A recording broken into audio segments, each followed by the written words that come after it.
हल्दी, दूब और दधी अक्षत। यह ललित निबंध विद्यानिवास मिश्र का है। विद्यानिवास मिश्र ललित निबंध कार के रूप में अपनी पहचान निर्मित करते हैं। भारत की सांस्कृतिक विरासत और संस्कृति बोध के साथ मनुष्य के जीवंत रिश्ते को परिभाषित करना, उसके सांस्कृतिक प्रतीकों, चिन्हों के उन कारकों की तलाश करना जिन चिन्हों के सहारे मनुष्य जाति आज तक अपनी यात्रा करती चली आ रही है। मानव जाति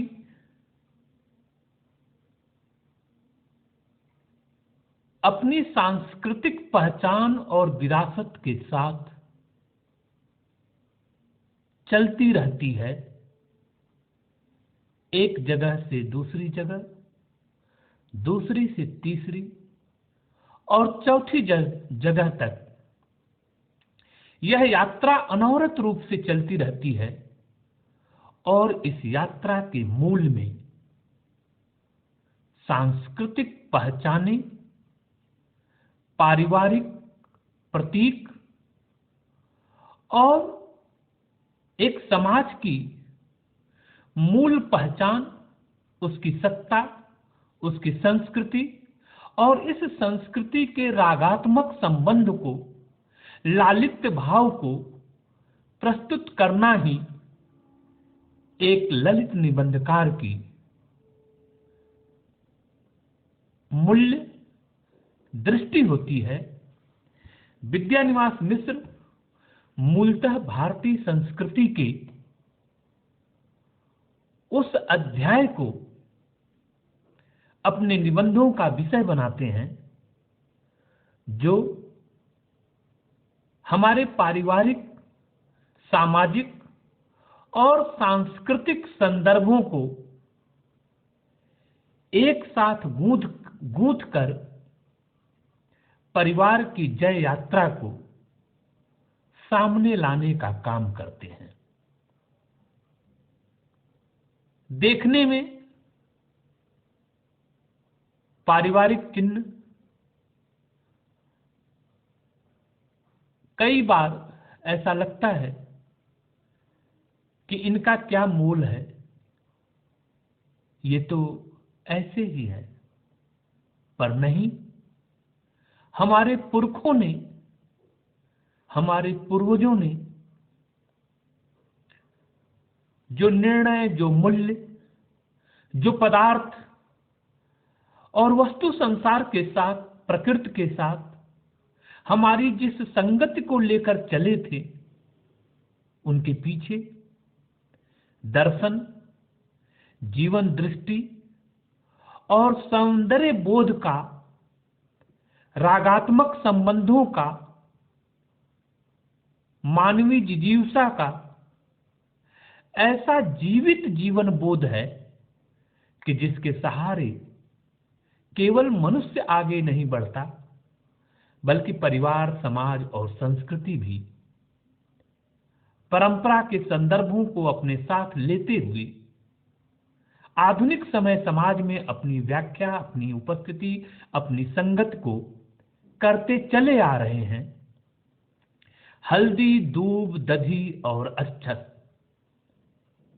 यह निबंध इसी मूल रागात्मक चेतना की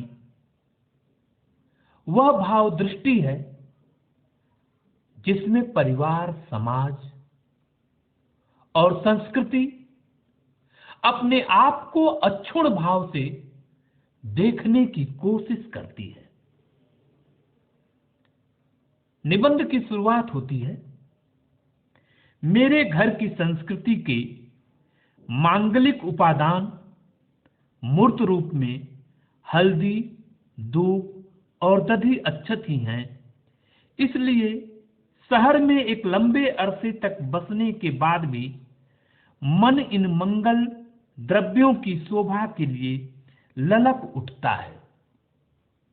गांव, घर, आंगन, खेत खलिहान छोड़कर आज हम नगर महानगर और शहरों में चाहे जहां बस गए हों,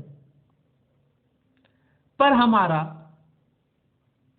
मन, हमारी आंतरिक सत्ता अभी भी घर आंगन, खेत खलिहान और खेत की मेड़ों पर घूमती रहती है। लेखक यहां यही कह रहा है कि हल्दी, दूब, दधी, अक्षत ये पदार्थ नहीं है, ये हमारी मूल्य सृष्टि है, ये हमारी मूल्य संरचना है।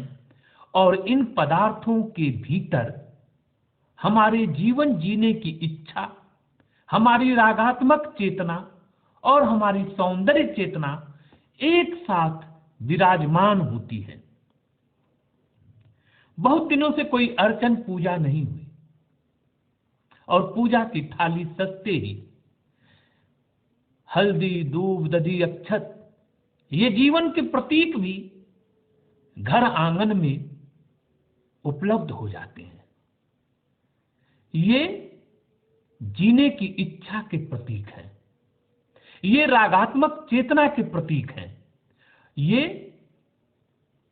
हमारी ऊर्जा दृष्टि, हमारी सकारात्मक सोच और हमारी जिज्ञासा और जीने की इच्छा को बहुत दूर तक लेकर चलते हैं।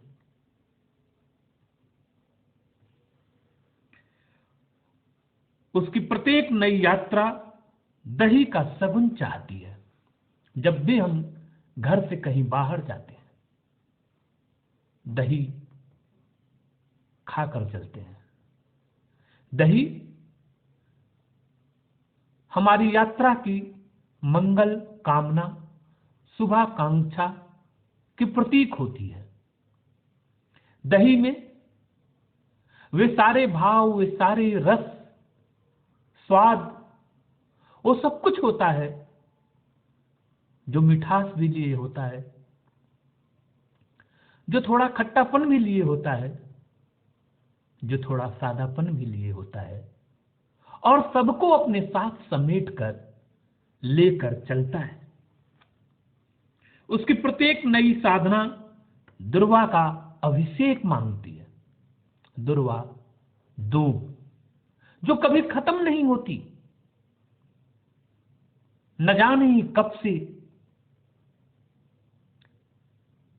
पशु, मनुष्य सबके पैरों के नीचे आने के बावजूद, भीषण गर्मी में तपने के बावजूद पुनः लहलहा उठती है दुर्वा।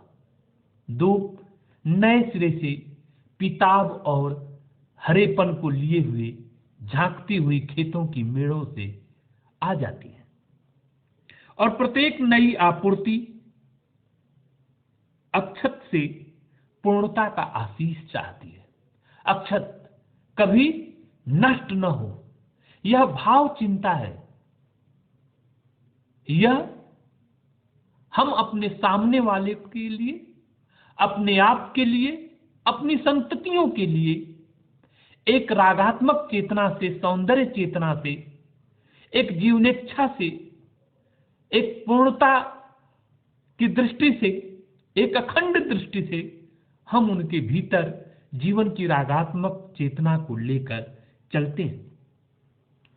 धरती, माटी, मानव और आस्था, ईमान, सत्य, चेतना और युग मानस, इन सभी उपासना मंत्रों के कोलाहल में भी हल्दी, दूब, दधी, अक्षत की गीतियों की स्फूर्ति के पीछे वह भटक जाता है।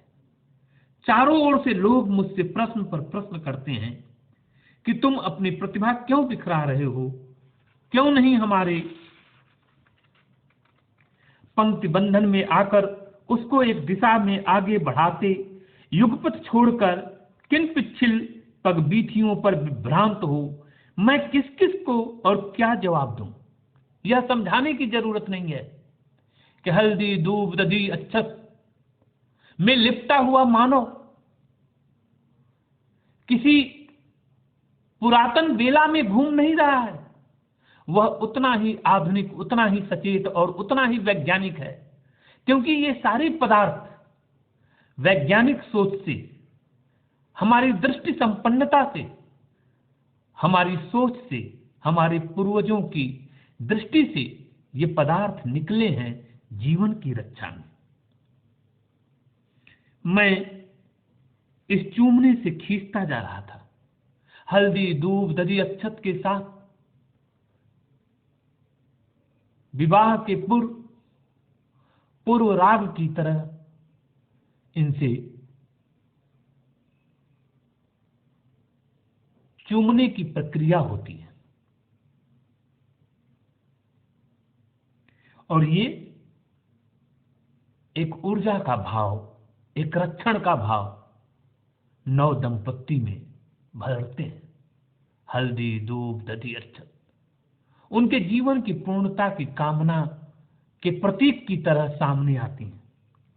भारतीय संस्कृति का मूल आधार है तितिक्षा, जिसकी सही अर्थ में मूर्त व्यंजना ही दुर्वा है। दुर्वा चढ़ाने का जो वैदिक मंत्र है वह भी इसी सत्य को दोहराता है। इसीलिए जब अक्षय तृतीया को पहला हल खेत में जाने लगता है, तब हल, बैल और हलवाहा तीनों ही हल्दी से टीके जाते हैं। हल्दी क्यों? हल्दी वह रागात्मक भाव है जिसमें अजस्र जीवन प्रवाह है, जीने के प्रति मंगल की कामना है। 100 साल तक जियो, ये हमारे पूर्वज कहते आ रहे हैं। जब पहला बीज धरती में पड़ने जाता है, तब खेतीहर खेत, बीज और कुदाली चारों हल्दी से छिड़के जाते हैं। यह हल्दी एक शुभता का प्रतीक है, सौंदर्य का प्रतीक है, अपार ऊर्जा का प्रतीक है और कभी भी नष्ट न होने के भाव का प्रतीक है। हल्दी जीवन प्रियता का संगीत है। जब मातृत्व की सफलता में नारी उतरने को होती है, तब उसके नैहर से आई हुई हल्दी रंगी, पियरी और हल्दी रंगी झुंगली ही उसको तथा उसके लाल को कुल के समक्ष प्रस्तुत करती है। यानी आने वाली संस्कृति के, आने वाली संतति के जीवन सकुशलता के लिए हल्दी रखी जाती है। हल्दी एक मांगलिक प्रतीक की तरह हमारे जीवन संदर्भों से, हमारे पारिवारिक संदर्भों से, सामाजिक संदर्भों से इस तरह जुड़ी है कि जीवन के हर शुभ पक्ष में हल्दी होती है। हल्दी का लगना जीवन की शुभता का, जीवन के शुभत्व का प्रतीक है। जब कुमारी सुहागिन बनने को होती है, तब उसके अंग अंग को हल्दी ही आशीष देती है। हल्दी एक आशीर्वाद की तरह होती है। बड़े बुजुर्ग, दादी, नानी, माएं हल्दी की गांठ देकर आने वाली पीढ़ियों को अपनी शुभता का, अपने मांगल्य का आशीष देती हैं। तब उसके अंग अंग को हल्दी ही आशीष देती है और नख सिख हल्दी से रंग कर ही सौंदर्य सौभाग्य का सिंदूर दान पाता है। जिसको हल्दी नहीं लगती वह धरती पड़ती पड़ जाती है, जिस पर हल्दी नहीं खिलती वह नारी सौंदर्य का अभिशाप बन जाती है। जिसको हल्दी नहीं चढ़ती वह कन्या आकांक्षा की अछोड़ डोर बन जाती है, क्योंकि हल्दी के ही गर्भ में धरती का सच्चा अनुराग तत्व छिपा रहता है। हल्दी की ही गांठ में स्नेह का अशेष हृदय से आमंत्रण बधा रहता है। हल्दी में ही रंगकर श्याम दुर्वा भी राम हो जाते हैं। हल्दी वस्तुतः उस लोक हृदय को की सुरक्षित खाती है जिसने नए नए देव और मंत्र तो स्वीकार किए, पर जिसकी उपासना के उपादान वैसे ही सजोए रहे और जिसकी आस्था के रंग वैसे ही चटकीले बने रहे। दही उस संस्कृति की कपिला वाणी की साक्षात रसमयी प्रतिभा है। दूध से यौवन के उफान का बोध भले ही होता हो, माखन से मन की एकता भी और घृत से आयुष्य की लक्षणा भी बनती रहे, पर इष्टता की प्राप्ति दही से होती आई है। इसीलिए सही मायने में गोरस तो केवल दही है। जिस दही के दान के लिए इस देश के पर ब्रह्म हाथ पसारते रहे हों, जिस दही के मटके के लिए मंगल विधि तरसती रही हो, वह दही अपने समस्त गुणों में उस देश की सांस्कृतिक विवर्तशीलता तथा अंतर्ग्रहणशीलता का प्रतिमान है।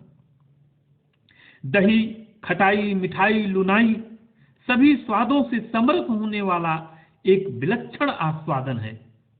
सभी रसों से मेल रखती हुई भी अपने रस में सबको समाविष्ट करती हुई और क्षणिक उत्ताप या द्रवण से अप्रभावित रहकर साम्य निदर्शन करती हुई सच्चे अर्थ में दही से अधिक उर्वठी बन गई। उसकी ऐसी महिमा है कि उसके छाछ के लिए तो इंद्र तरसते हैं।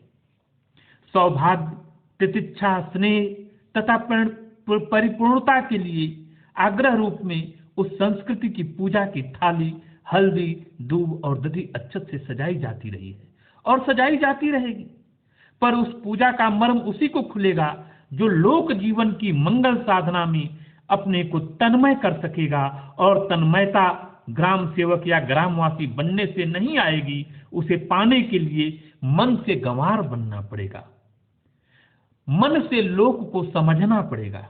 बिना लोक में डूबे हल्दी, दूब, दधी, अक्षत के मूल्य और सांस्कृतिक भाव को नहीं समझा जा सकता।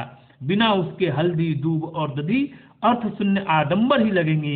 ये सभी मंगल द्रव्य अभिव्यंजन हैं। ये मंगल द्रव्य हैं, हल्दी, दूब, दधी, अक्षत। इन सबके मिश्रण से जीवन ऊर्जामान होता है, जीवन में सौंदर्य की वृद्धि होती है, जीवन की रागात्मक चेतना की वृद्धि होती है। आज संस्कृति का अभिमान तो है, जो न होता तो अच्छा रहता, पर उसका अभिव्यंजन नहीं है। उस अभिव्यंजन को न पाकर ही साहित्य रिक्त है। सांस्कृतिक जीवन भी मृदंग की भांति मुखर होते हुए भी खोखला है। हल्दी, दूध, दधी, अक्षत ये हमारे सांस्कृतिक प्रतीक हैं। इन्हें केवल गवई, ग्रामीण संवेदना का जीवन रस कहकर टाला नहीं जा सकता। गांव से लेकर शहर, महानगर, हर जगह हल्दी, दूध, दधी, अक्षत हमारे जीवन के मंगल विधान, हमारे जीवन के सौंदर्य विधान, हमारे जीवन की रागात्मक चेतना को अपने उजलेपन से, अपने राग सौष्ठव से समृद्ध करते चले आ रहे हैं। विद्यानिवास मिश्र इस तरह हमारी सांस्कृतिक ठाठी और धरोहर को सजोने वाले ऐसे ललित निबंधकार हैं जिनके यहाँ संस्कृति के उज्जवल प्रतीकों को रखकर भारतीय समाज की जीवंत जीवन लीला को सामने रखा गया है। उनके निबंध भारतीय संस्कृति के विरासत को अपने भीतर समेटे हुए पुनः पाठक को, मनुष्य मात्र को संस्कृति के प्रति केवल सजग ही नहीं होने, अपितु सांस्कृतिक अभिप्रायों व संकेतों को अपनी आत्मसत्ता से स्वीकार करने के लिए कहते हैं। हमारे सांस्कृतिक विधान में मानव जाति के मांगल्य के लिए जो बातें हैं, जो पदार्थ हैं, जो द्रव है, जो प्रकृति से, हमारे संसार से और हमारे जीवन के उपादानों से लिए गए हैं, वे यूं ही नहीं हैं, अचानक नहीं हैं। उनके पीछे जीवन यथार्थ के अभिप्राय हैं। उसमें हमारी जीवनी शक्ति और सभ्यता व संस्कृति के अर्थ छिपे हैं जिसमें हमारा कल्याण होना है। हल्दी, दूब और दधी अक्षत से सजी पूजा की थाली केवल पूजा की थाली भर नहीं है, इससे मानव जाति के कल्याण के लिए लोक का विधान है। इसमें हमारा जीवन संरक्षित होता है। हल्दी राग, आयु, ऊर्जा और जीवन प्रीता का पोषण करती है, वहीं दुर्वा हर स्थिति में अपने होने की सत्ता को रेखांकित करती है।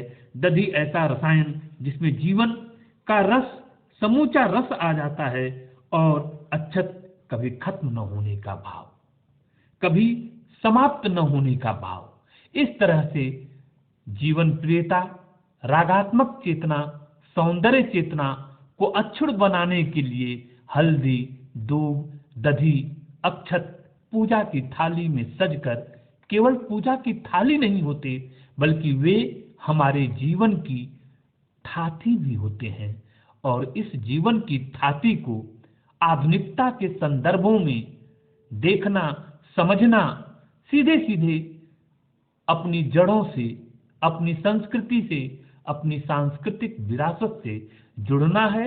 और इस मायने में विद्यानिवास मिश्र के निबंध हमारे सांस्कृतिक चिन्हों से हमें जोड़ने के लिए हमारे घर आंगन, गांव तक की यात्रा कराते हैं, और हमारे घर आंगन को हमारे शहर, हमारे महानगर, हमारे नगर तक लेकर आते हैं। और कुछ नहीं तो हमारा मन, हमारी आत्मसत्ता घर आंगन के उस कोने में पहुंच जाती है जहां दुर्वा होती है, जहां हल्दी होता है, जहां दही होती है, जहां हल्दी होती है, जहां दूब होती है, जहां अक्षत होता है।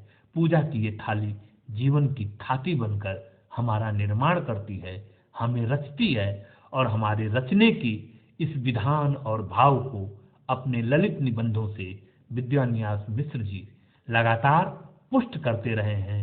उनके निबंध हमारी जीवन प्रियता, हमारी सांस्कृतिक विरासत, हमारी गंवही ग्रामीण संवेदना और ग्रामीण संवेदना को शहरी संवेदना के साथ सजो कर देखने की दृष्टि देते हैं।